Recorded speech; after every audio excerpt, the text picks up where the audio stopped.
like to welcome everybody back to my Derby Romance. I really appreciate everybody who watches and thank you for joining us again. I am here with NikkiTrikkiSavi. Would you like to introduce yourself? Sure. Though you just did, and it was great. My derby name is Nikki Tricky Savvy. My teammates just call me Nikki. And I use she, her pronouns. I guess that's a good starting point for who I am. Yes. And when did you fall head over skates for roller derby? I've never heard that one. So I started playing roller derby in 2016, I think it was. I think like many people, I found roller derby during a time of transition. So, my family had just moved to another state. Was living by myself, needed something to do, and some people to know because I felt as though the only thing that I knew was, my work desk and then my apartment. So that's kind of how I got started. I think it's weird that someone had cursorily mentioned roller derby to me like 2 years beforehand, and all of a sudden, when I was bored, just looked it up and it ended up working out.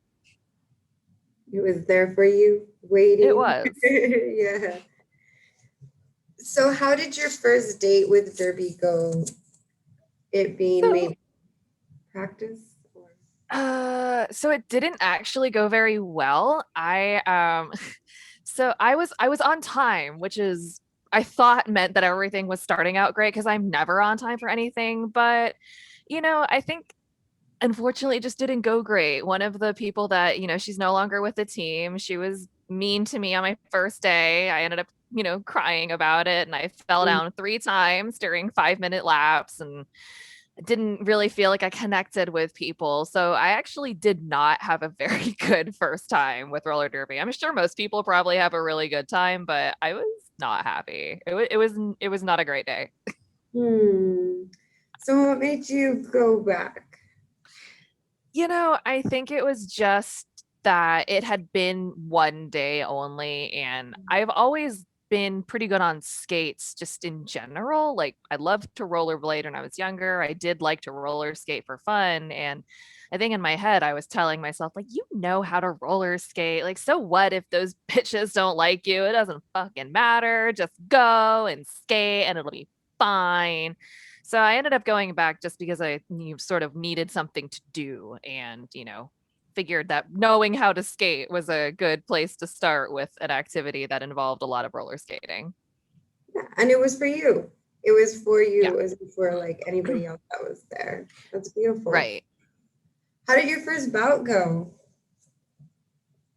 I can't really remember my first bout, to be perfectly honest, but I feel like it probably went pretty well. Most of my bouts go pretty well. Not that was not like a weird personal brag, but like my team is really, really nice and I enjoy playing with my team. So bouts tend to go pretty well. And by the time I made it to passing my minimum skills and was actually bouting with my team, I'd, made some friends, connected with people, and was having a much more comfortable time being there. But also, it was pretty fun just getting to play. I'm not usually a super competitive person, but I'm reasonably good at Derby. So I'm like kind of competitive when it comes to Derby. Yeah. And how did you come up with your alter ego? So I'm half Indian, which I know is very obvious when you look at me by my wonderful dark complexion and long black hair. But I wanted something that gave a little bit of homage to my heritage. So it comes from Rikki Tikki Tavi, which is one of Rudyard Kipling's short stories about a mongoose that whomps the hell out of a cobra because it threatens its family. So I'm pretty into that imagery. It works well for me. I love that. That's dope. And did you ever feel like you lost Nikki? And if so, how did you find her again?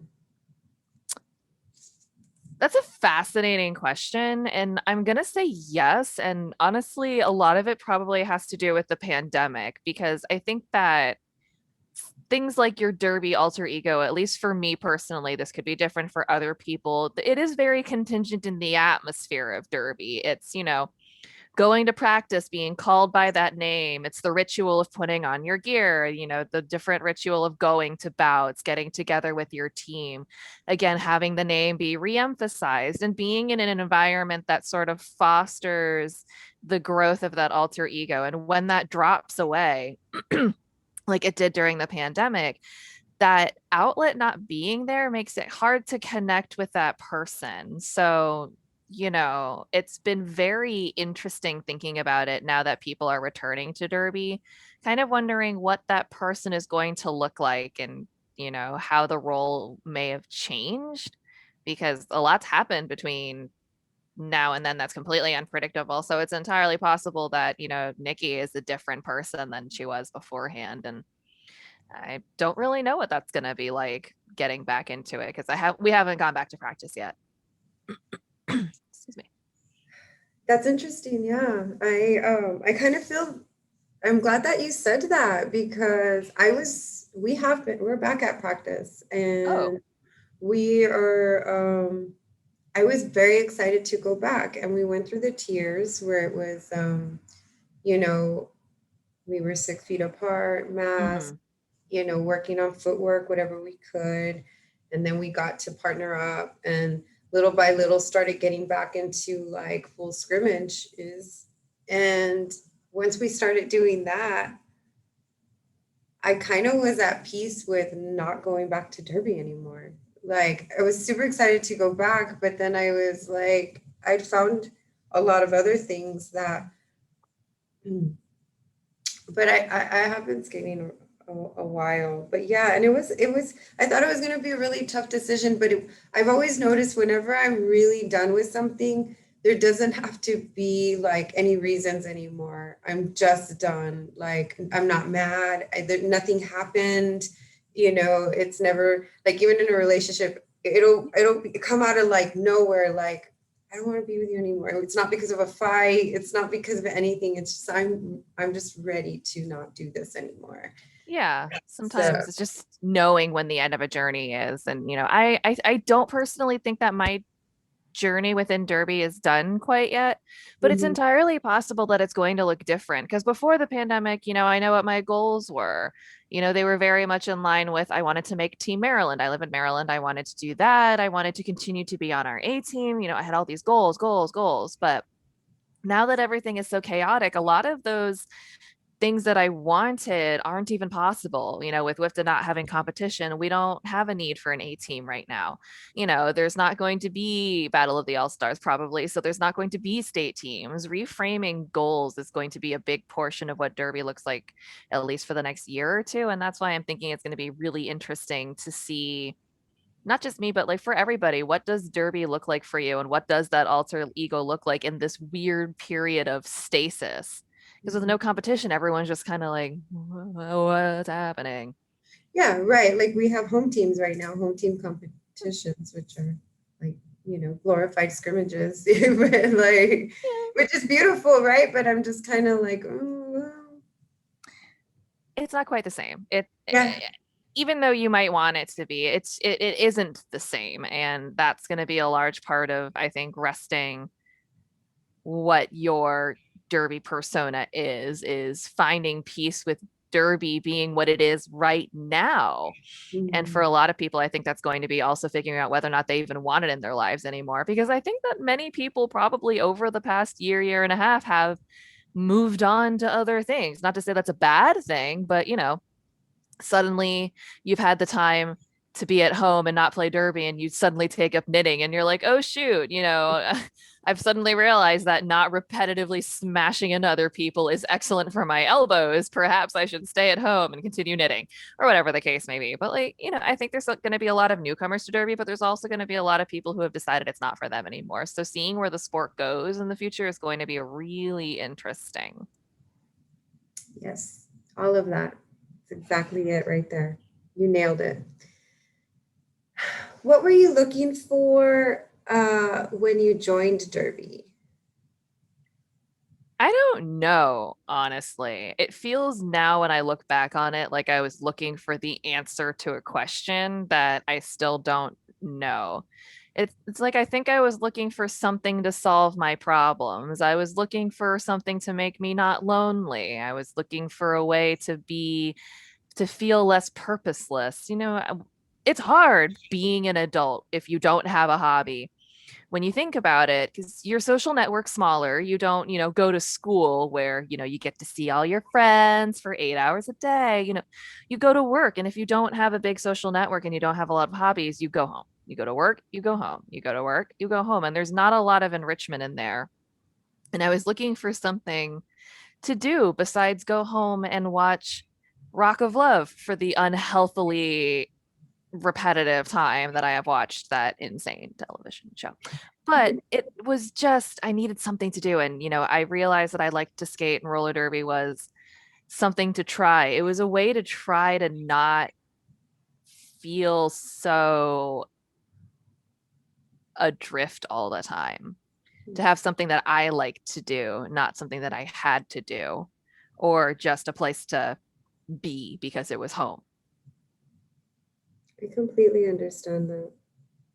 Completely. And there's not like, and when I do the interviews, it's not something, I mean, adults don't usually do full contact sports. You know what I mean? It's something Right. that um, I feel like it's something like a fight that you have. It's either a fight that you have with finding your strength, or something that you can't fight with on anywhere else, but on the track you can. Like maybe I'm not getting respected here, but on the track I can fight back. I can Mm. do something. I can leave this here and then go back to, like you say, work, sleep, eating, have a And I, purpose, getting better at something, a goal. And I think a lot of it is that it's something you're choosing to do. Mhm. Even though in a sense you can kind of choose where you work and that, you don't like your workplace, you can find a new one. When you do something like roller derby or kickball or any kind of sport or any kind of activity where you meet up routinely, you're Mhm. choosing. You're choosing to take however much of that precious personal time you have and carve it out for this activity. And I think that also entails a sense of empowerment because it's like, this is something I don't have to do. Like, Mhm. if my team annoys me, or if someone is mean to me, or if I just don't like the way the building smells today, I can go the fuck home. Mhm. I don't have to stay if I don't want to.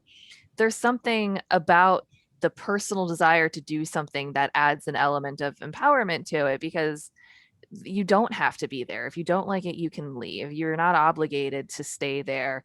You don't have to put up with any treatment that you don't want to put up with. You can leave if you don't want to be there any longer. And I think that that's really important to have in your life, is something you have an element of control over, something that you enjoy. Even if you never want to leave, the option that you're not obligated is a form of freedom to do something you like and not feel as though you're tied to it permanently. And I think that's very healthy because I felt like for some time, and just kind of like realizing that I didn't have healthy boundaries with certain things. And I felt like almost codependent, where like, I have to do this. They're counting on me, and it's like, I think that's a very healthy way to look at it. And that it's just so kismet that you're saying that now. But yeah, so I think that anybody watching who's listening, that's a very healthy way. Like, you don't have to do it. You pay to do it. This is something that you should be enjoying. It is your hobby. Derby can be life, but it's still a hobby. It should be life because you want it to be life, not Like, because you've been overwhelmed with nonsense. mhm, And, I do know that unfortunately, like, I spend a lot of time online and like Reddit and Derby Hell because I'm a healthy human being. mhm, And, one of the things that I think unfortunately some people don't like to acknowledge is that there are some leagues that are probably not very healthy. And I will also admit that my league is an amazing league. It's also the only league I've ever been with. So I don't have a multitude of experience. I also don't have experience anywhere else. So I only have the one comparison. But I hear horror stories from people about, expectations of how much work you're expected to put in or how much money you're supposed to pay in dues. I had someone tell me how high their dues were, and I thought I was going to have a heart attack for them. Mhm. Just the amount they were supposed to pay per month. I think it was either close to or a little over $100 a month, which I know Well, I couldn't I afford. wouldn't be able to do Yeah, that. there's no fucking way. But No. I hear about other people's experiences, and I think unfortunately it's, you have to acknowledge that not every league is awesome and some places are a little toxic, but it can be good. And again, it is a hobby. If you're made to feel that kind of way, if you're made to feel like you have to do those things, that's not normal. Mhm. And that's a problem with that league, and you should leave if you Yeah, feel that way. If I'm serious. If you feel like you're being mistreated by your league, genuinely, don't let them. Derby should be fun. Derby should be life because you want it to be life. It shouldn't be life because it's your abusive, you know, partner. It's not what it's for. exactly. Exactly. Yes. And yeah, I've been really blessed to be on a really good league um, as well. Yeah. Um, how did Derby make you feel? For the most part, I'll say Derby makes me feel really good. It's really great to be around people that are supportive and invested in making progress together. Like we were just saying, we've both been part of really supportive leagues. My league is great. you know I think that I've been pretty blessed to have really amazing teammates, and I've never ever come away from a bout or a scrimmage feeling like it was my fault or like anyone blamed me. I've never had those feelings of external inadequacy. I've had times where I'm like, it's my fault. I should have done this thing. And if I'd been better, but that's all self imposed. That's Mhm. never been an external force on me. And I'm really, really grateful. Even in situations where it really felt like it was my fault. And I was like, no, no, no, it's on me. They didn't let me take the blame. They're just like, and we're going to take that right back from you. Put that over there. It was, it, again, I'm really, really lucky that that's been my experience, is that nothing about Derby has ever made me feel bad because I've been lucky to be around people who contribute to a positive environment. I understand COVID, but what have been some of your obstacles in the past that have gotten between you and your relationship with roller derby? I think there's a very practical one, and then there's a sort of more existential one. The practical one is I have Ehlers-Danlos syndrome, one of the symptoms of which is joint hypermobility. So if I have had more than one dislocation of the shoulder, more than one upper body injury that has kept me out. I've had an injury that's kept me out for as short as, I don't know, 2 months, and I've been out for as long as 6 to 7 months. It's, and these, they happen pretty frequently. So that's been probably the biggest, most practical obstacle that I've had, has been just injury. But the secondary one is, again, those self-imposed things. I have a mental illness. I have depression. I have anxiety. I'm also neurodivergent. So I've got some stuff going on in the head box. And every once in a while, things just go a little haywire. And I'll get in my head, I'll either get frustrated about my own performance, or I'll start thinking that no one really likes me, or I don't know, a bad teammate, or that I'm too good of a teammate. I don't know. I get thoughts in my head where that gets in my way sometimes. And, again, I'm aware that most of it's completely self-imposed, but doesn't mean it's not there. And it doesn't mean it's not something that I have to deal with, because when it happens, it happens. It's just there. Yeah, that inner voice can get really loud. I Yeah. totally understand that. And And that's when it's I start frustrating. yes, and that's when I start asking myself questions like, okay, why do you do this? Is this still making you happy? Hmm. Or I have toxic patterns as well, just, and so why are you doing this? Um, Yeah. you want to be part of a community, you want to be liked, you want to get better at skating. Do you really, is this making you happy? Do you just feel like it's something you have to do? What, just all sorts of things. So I do have to Hmm. question my motives in order to know if I'm still doing it for the right reasons, you Yep. know? And that's when I start having that conversation with myself. That's actually when I start having that you can just leave conversation with Yes. myself, because that's when I start talking about, and that gets me to have the conversation with myself about whether or not I'm really having my boundaries crossed, or am I just being grouchy? What's really going on with me? Because I get to have that conversation. Because if I just remind myself, hey, if it's that bad, you can just get the fuck out. Yeah. And Yeah. I will point out that as of right now, I have never at any point gotten the fuck out. So it's clearly until this point all been in my head. But it doesn't mean that it doesn't happen every once in a while where I just have a complete breakdown and I'm like, I quit. I'm done. We're fit. And it could be over the tiniest little thing, or it could be over something big. It's and that's the unfortunate part about this being an obstacle, is that, it's a little unpredictable, and it could be over nothing, and it could be over a pretty big deal. Right, right. Like, was it just a bad practice? You know, I should go home, Exactly. go to sleep, or go home, eat something, go to sleep, Yep. think about it tomorrow. Exactly. What was it? Was the John Mulaney quote? It's like, do all my friends hate me, or do I just need to go to sleep? It's that. It's very that. Yes, I'm gonna take a nap and I'll deal with it. Yeah, like if I still feel this way after I've eaten some grapes and had a nap, I'll think about it. Live the Greek god life for a minute and revisit my issues. Absolutely. So how do you feel about the dirty?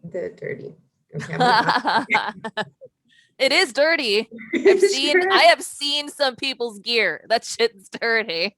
I have smelled people's gear. I mean, There's always a teammate that you love to pieces, but you can smell them before you can see them. There's always one. wonder if that's me. Just Oh, kidding. it's not me. I know for a fact it isn't, because I am neurotic about it. I wash my gear so frequently and I spray it down with spray. I'm crazy about it. I'm Yeah. obsessed. I'm one of those people, like, one of my biggest fears in life is smelling bad. So Yeah. for me, that's a thing. I like, if I even think I smell bad, I'm like, oh God. It's like melting inwards. It's great. Okay, then it's not me because a lot of my teammates will say, "You smell really good, Harley." And I'm like, I "Okay." don't think they'd be lying to you, especially in a situation like Derby. When someone smells good and you tell them they smell good, it's because they smell good. That's not a lie. That's not a lie that you tell within the Derby sphere, I don't think. That's a Yeah, hard one to fake. yeah, not especially when it's not a good smell. But No, yeah, Derby gear is insane. The Derby smell is very intense, and if you've never smelled it, anyone it's who's intense. watching it, check a bag, check a Check a Derby bag. Yeah, I mean, the closest I could say would be like, if you know someone who plays hockey, put your face in their bag. You'll get it. bag. Pretty similar. Like, who knew your elbows could smell so bad? Oh, this is so gross. I can't hang. I'm so bad about it. We had one teammate, unfortunately, she transferred. She even herself admitted that her gear was terrible. And one time she called me over. She was like, "Does this smell like rotten Caesar salad?" I'm like, "Why are you asking me to verify this? I don't want to be chloroformed by your elbow pads, dude. What are you doing? I mean, it's like Why?" that, right? They're like, dude, this smells so bad. Smell it? You're just like, why? It's Or like, no taste thanks. it? Like, does this taste Ew. bad? This tastes so bad. Like, when it's like somebody eats something and they're like, dude, this tastes horrible. Taste it. You're like, why? That's fair. Okay, that's fair. I've made people do that before, but only if it's like a super weird food. Like if it's a bananas food where I'm like, this is a once in a lifetime experience. Yeah. You have to try this. But I'm not going to torture you if it's just, I don't know, gross chicken. We all know what gross chicken tastes like. You don't need to figure it out. We're aware. Thank you. I think we just don't want to be alone in that. I mean, they do say misery loves company. I'm pretty sure you're probably right, where it's just like, ugh, my taste buds have been assaulted. Who can I do it to? Which one? Oh god, that reminds me of those hot wing challenges where you have to eat the hottest wings. You have so much time to eat them, and Oh, like you're at those drinking restaurants your where they're wings. like, if you eat this thing, it's free or whatever. Yes, yes. And I remember at one time somebody was eating them. I think it was like a derby bout after party, and people were taking these challenges, and my friend walked by and somebody gave them one of the wings, and he left, came back and was like, that was horrible to do to me, man. Like it was like, oh, It was- cool, probably just smoked, and thinking like, man, somebody just handed me this chicken wing. And then and it was bad.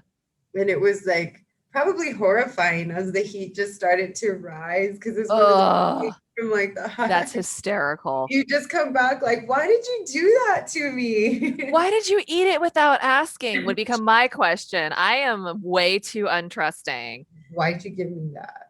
What's going Yeah, I'd on? be like, what is this? Like, Yeah. did you hand this to me because you just want me to hang on to it for a second? Or is it poisonous? I have like 14 questions, but I I think was, that's a good thing. I think that's a very good thing. because things are deceptive because I went to, so in Rehoboth Beach, there's a boardwalk and there's a place there called the ice cream shop, the ice cream store. It's a very innocuous name. They have a bunch of flavors and a lot of them are super unusual. And one of them is I haven't tried it, but they have a ghost pepper ice cream. You have to sign a waiver before you can buy it or even try it. And I was trying to convince my brother to do it and he wouldn't do it. I wasn't going to do it because I don't eat spicy food, but he wouldn't do it either. I was curious though. Not curious enough to do it myself though, because I'm a jerk. Yeah, I wonder if there's got to be like a YouTube video of somebody eating Oh, that I'm sure. reaction. I haven't bothered looking it up, but I think I wanted to witness it in person. Like, I Yeah, don't care about a stranger, yeah. Hmm. especially when That's it's someone like interesting. family, because you kind of know their spice tolerance. Like, you know what they can normally handle. Like, a stranger, I don't know what you can handle. When it's like my father, I'm like, I've been watching you eat spicy food since I was born. I know what your threshold is. And I think that's strange because, like, usually when you eat something spicy, ice cream would probably help you. Yeah, because it's Whereas dairy. this, yeah, but with this, it's not helping at all. It's No, like, it is the problem. it is the problem. So That's how why I would didn't you, try. you would just have to take it. I mean, You'd at have to that get a different flavor of ice cream or something. maybe, It's like yeah, a backup. You yeah, taste the ghost pepper, then you order the flavor you really want and just the drown it sherbet out. or something. Yeah, so Something. that where you could actually hear it go like, psst, Some like, strong vanilla. like calm it down. Quench it out. Okay, I'm gonna try this again. Okay. How do you feel about the Derby community? Again, I think this goes back to my personal experience being largely positive and that I feel very positively about the community. I'm going to say the word positive 7 more times in the same sentence.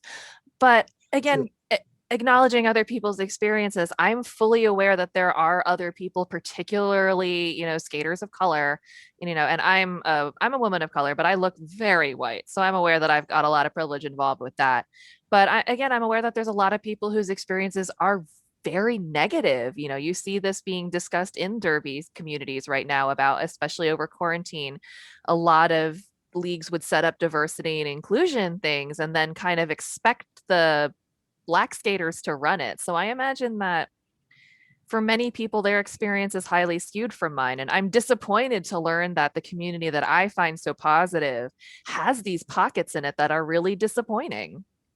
It's disappointing to learn that, my siblings out there in the skater universe, regardless of their ethnicity or their gender or whatever, feel as though they don't get the experience that I get, because I wish everyone had the experience that I did.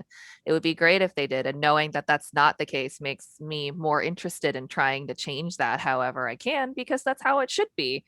I don't want to have to read about how, black skaters quit derby because they were expected to carry all of the emotional labor in the league. That's not how it should be. That's so not how it should be. And I think we should be doing everything we can to change the narrative so that when you ask this question to people in the future, the only thing you get is positivity. And I think that that's very within our abilities to do as a community. We just need to be willing to do it. Yes. And I really feel, and hopefully, these interviews will be listened to. I know they're, to me, a staple during COVID when I decided to, make a platform where we can still get together and talk about how much Derby means to us. I know in plenty of interviews we've talked about what a healthy league looks like and what's not acceptable. And if Yeah. you feel like you're being bullied, it's a full contact sport. And if you can't respect the person that you're pushing or you don't feel respected, then you shouldn't allow them to touch you. It It's shouldn't be abusive. It should be encouraging. I right. mean, I know it sounds weird, pushing people back and forth, but it should be encouraging. No, And you're making an excellent point because you're inherently trusting the people around you to stop at a certain limit, at a very hard and fast limit. Now there are accidents, I've accidentally back blocked the shit out of a teammate before because I came in blazing hot. That is my fault. But as a regular basis, you should not be causing people harm. And if you don't trust your teammates, if you don't trust them to look out for your best interest, why would you trust them to stop when you tell them to? This goes back to making sure people respect your boundaries and everything. If you can't trust your teammates to respect like your emotional boundaries, why would I trust them to respect my physical boundaries? You need to know they're going to do that. That's a part of being able to play derby because again, going back to horror stories, I've heard horror stories about people who are like, my teammate admits to intentionally trying to hurt newer skaters, or these ridiculous things where I'm like, I don't want to have to roll onto a track being like, which one of those is the Terminator? Like, that's not how the sport should be played. And it's, kind of unfortunate that, again, there's people out there that don't have that trust because you need to trust your team in a full contact sport. You have to be able to do that. especially because it's supposed to be a safe place. And a lot of people are looking for something, Mm-hmm. whether it's friendship, community, strength, um, something. They need it. And to leave looking for something and finding like abuse or to be discouraged or pushed out, and again I go back to my league is very welcoming and they are very understanding, and I love that because it's horrible that some people were looking for a community and some empowerment, um, leaving feeling bullied. Yeah. We're adults. You have to be 18 to like join. Come on now, Yeah. dude. Like it's not high school. And No. And it is really terrible when you do hear these things because again, as you said, we're grown-ups. You have to be 18 to do this sport. A lot of us are in our 30s and above. We're not children. And so many times I hear again these horror stories of people being stupid over something that's supposed to be fun. And I get it. I'm competitive in my own right. I don't love losing. I especially imagine if I were a D1 skater and I'm putting in that money and that time and that blood and we are so goddamn close to that hydra and we lose, that I would probably have some feelings about it. But I don't think that anyone ever needs to stoop to the level of, say, being insulting, being exclusionary, being a bully, being insert negative adjective here. And again, I really appreciate people in leagues that are trying to do better, that are actively trying to mend their ways and doing the things that they can. It's unfortunate that like many communities, Derby has its own pitfalls. But I also do think, in perfect fairness to Derby, that it is on a global scale quite accepting. It's very openly queer friendly for the most part. Again, I can't speak for every league, but for the most part, it's sort of universally understood that it's very friendly to the queer community. It's very friendly to, anybody who is looking for a place to go. You can usually find a foothold in roller derby. So, it's really interesting to balance those two. But for the most part, it is a pretty good and inclusive place. You can usually find somewhere that you're happy and you feel comfortable. yes. Have you and roller derby ever broken up? Uh, No, I've had to take a couple breaks for the injuries and what have you, but I've never actively decided while I'm in good playing condition to take a break. that I have never decided to do. Anytime I've ever decided to take a break from the sport, it's been because I'm rehabbing an injury. So I've never actually taken an official sort of like any kind of mental health break from derby or step away while I've been able to play. I've always been on skates when I've been able to play. Beautiful. Okay. So we talked about what you were looking for when you joined roller derby. What did you find? That's an interesting question too. I think I found a lot of what I was looking for. I found something to do. I found a new little group of friends. I found a way to spend time, an activity to keep my mind occupied. But, I didn't find the answers to the universe there. I think we all sometimes go into new activities, new jobs, new relationships, etc., hoping that it's going to be the thing that solves our problems. And, I think the same way that many people might be when they start derby. I guess maybe I was hopeful that it would be completely transformative as an experience. And it wasn't, but it was an enhancing experience. It just didn't completely revamp my life, which is not a bad thing. I think that's an unfair expectation to put on anything. But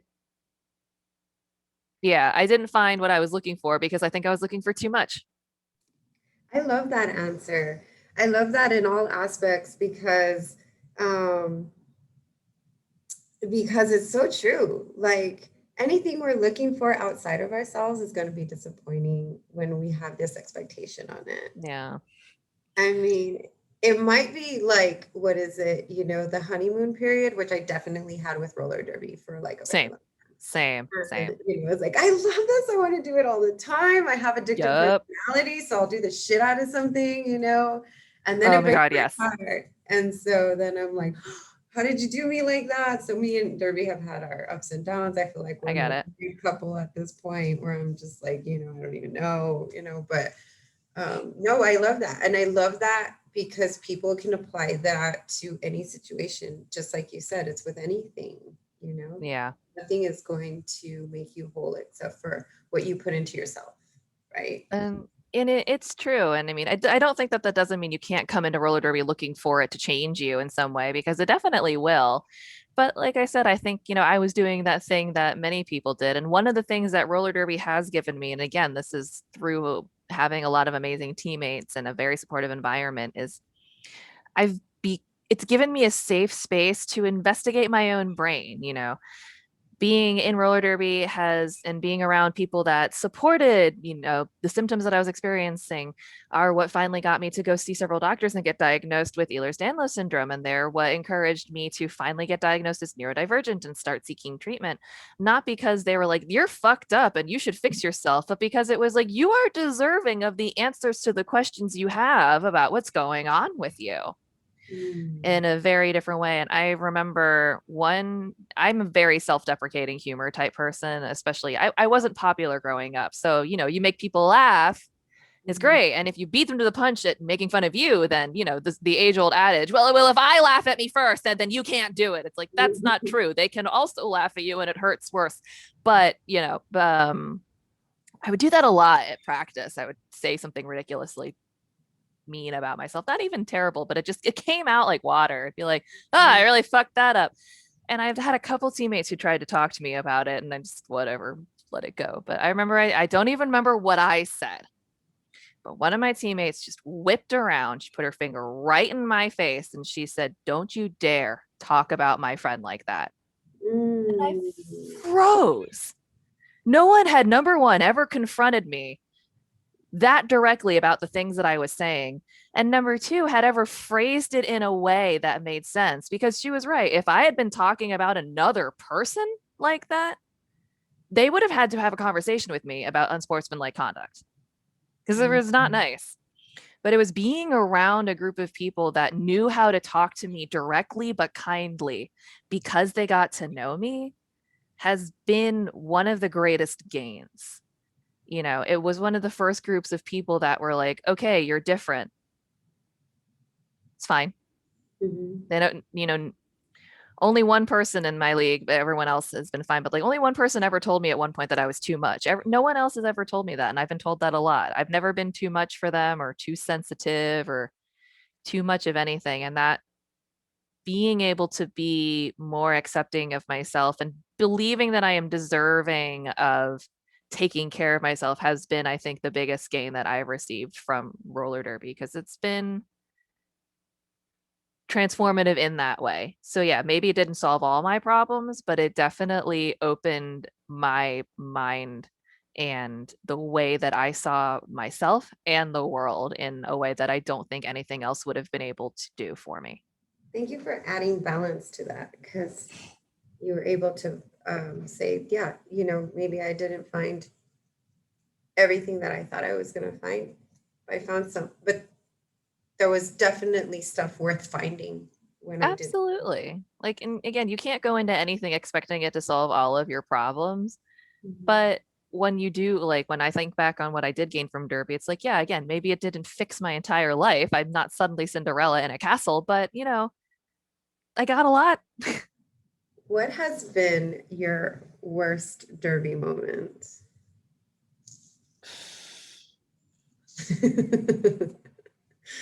This is there. I think this will probably be.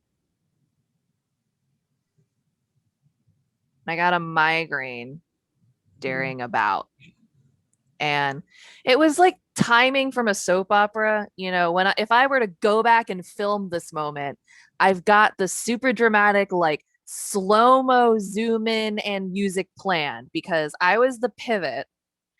And as soon as I took that fucking star in my hand, migraine.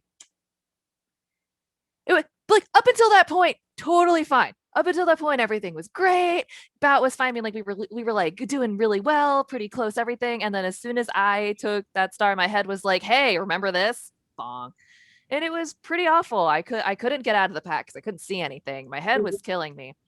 And after the fact, my coach was like, I mean, this was not in a blaming way. She was like, if you're ever in like actual physical pain, you can call the jam. You can tell the ref you need to stop, but I Mhm. forgot that was an option. So I was like, I just need to make it through the end of the jam.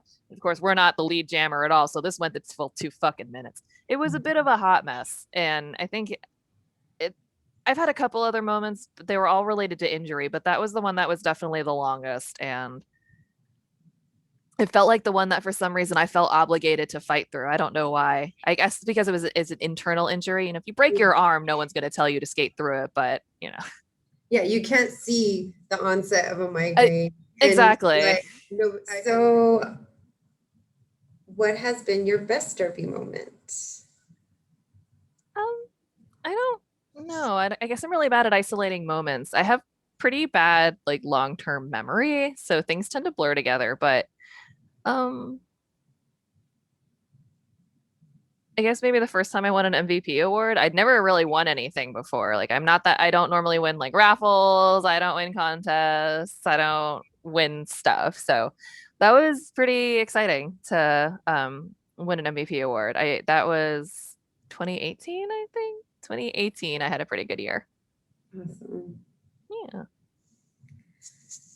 How have you been coping with the pandemic and not being able to derby right now?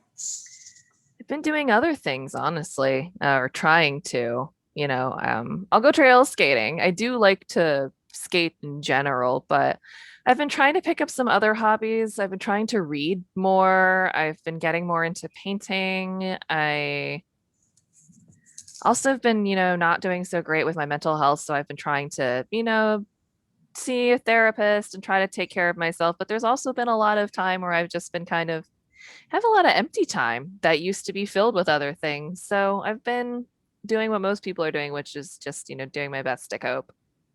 Do that again. Do you have any words of encouragement for skaters and other people watching right now? I think my encouragement would simply be that, nowhere in this world is perfect. You know, in the way that I've said that Derby didn't solve all my problems, I'm sorry to say it's not going to solve all of yours. I Mhm. wish that it did, because it would be great for there to be a miracle cure. But bearing that in mind, knowing that it won't solve all your problems actually opens you up to letting it be whatever you want it to be. It can be just a sport if that's all you want it to be, or you can let it be so much more. It's whatever you want. So if you're feeling unsure or unappreciated, I'll just know you have the option to try another league or go somewhere else and try to find what you want Derby to be for you, because it can be anything you want it to be. And honestly, if you want it to be nothing to you, you can make that choice too. It's your choice to participate as much or as little as you want. And I think maybe hopefully knowing that you have that choice will make more people find a reason to stay. Beautiful. Well, I want to thank you so much for being on My Derby Romance and your time. Thank you for having me. Of course, it was my pleasure. And I want to thank everybody who watches. I want to thank Olivia and Mom McCartney for everything they do for this show. And hopefully we'll see you for our next interview. Thank you.